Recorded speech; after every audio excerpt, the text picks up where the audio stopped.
What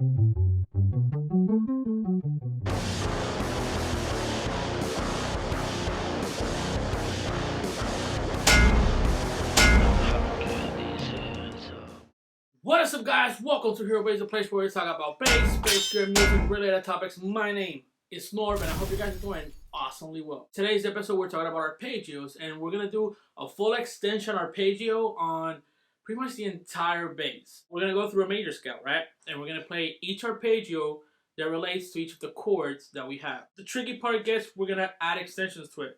If you have no idea what I'm talking about when I talk arpeggios, there's a few videos up there. I'm going to link them all in the description below as well. They all talk about arpeggios. I go through 7 arpeggios and stuff like that. I go through 9. You'll see them all. This time we're going to go through the entirety of their extensions, right? We're going to go with 1, 3, 5, 7, 9, 11. And we're just going to keep extending them all the way until we get from G to G. We're going to play this in G major, right? So we're going to go G major, A minor, B minor, the 4th, which would be C, the dominant chord, which is your D, E minor, F sharp diminished, and again your G. Some of the shapes, they repeat, which is a super cool thing. Some other shapes, they don't. These shapes, this entire exercise is movable. There will be a downloadable document with this video, and it's all in sheet music and tabs. We're going to do a later video, which I'm going to turn into an exercise, and I'll show you guys how I do this. We're going to start with the G shape. So first note we have is G, the 3rd, which is the B, D, F sharp is your 7. You have A, is just your 9, and your C is your 11. Okay, so that shape goes like this.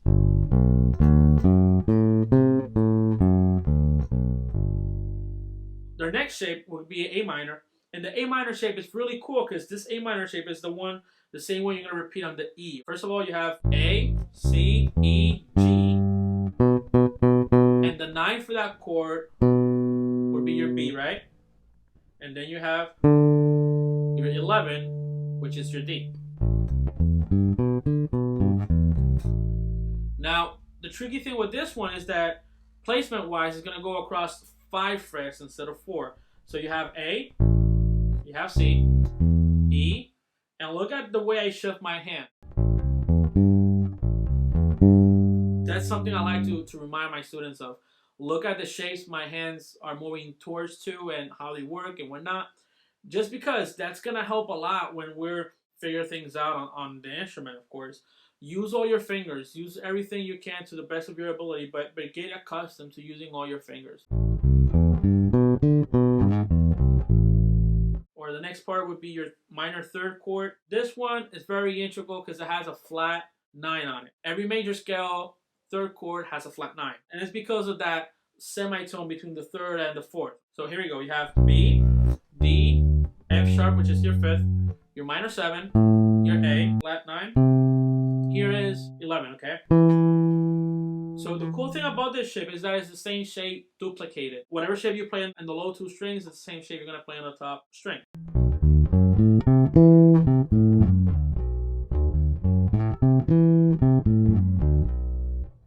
Next shape, the kind of cool thing about that one shape that we just did is that the next shape, you don't have to move your fingers into the highest string. In that case, it would be here, your C major. This one would have a sharp 11. Again, it happens because of that F and G transition, right? So this is what I mean. You have C, E, G.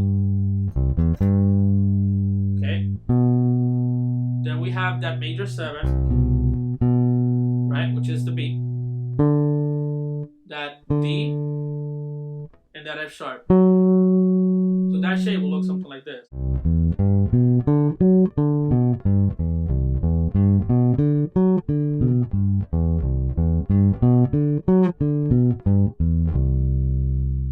Fifth chord, we have D, we have F sharp, we have A, we have our minor 7, which is that C, E, and G.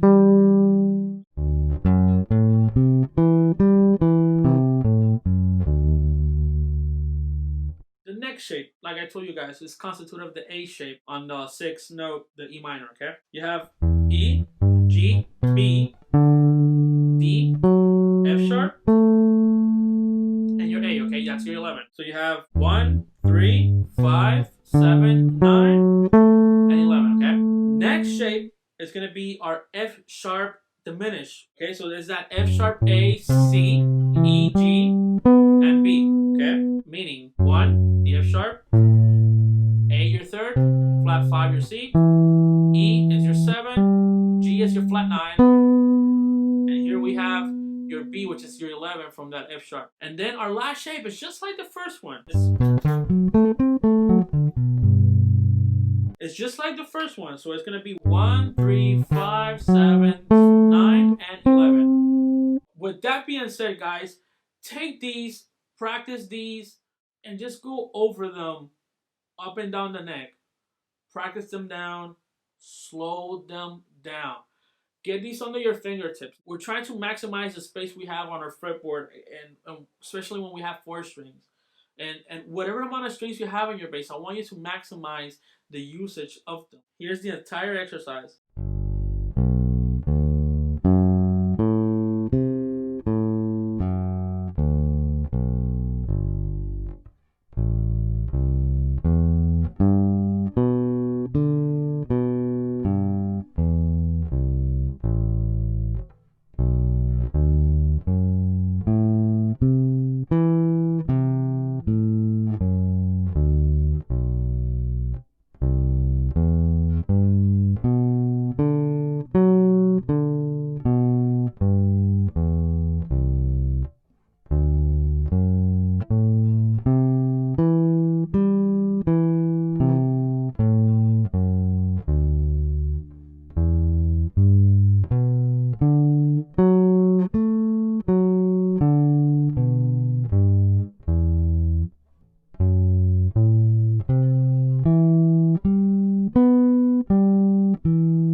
These are great for just creating bass lines, for just talking about bass fills and that sort of things, bass stops. Thank you guys for watching. Hit that like button, subscribe to the channel, hit that notification bell so every time we drop a new video, you will be notified. I thank you guys from the bottom of my heart. Thank you guys for making Hero Bass what it is today. Being said, check us out on Instagram, check us out on Facebook, and at HeroBass.com. And we will see you guys in the next one.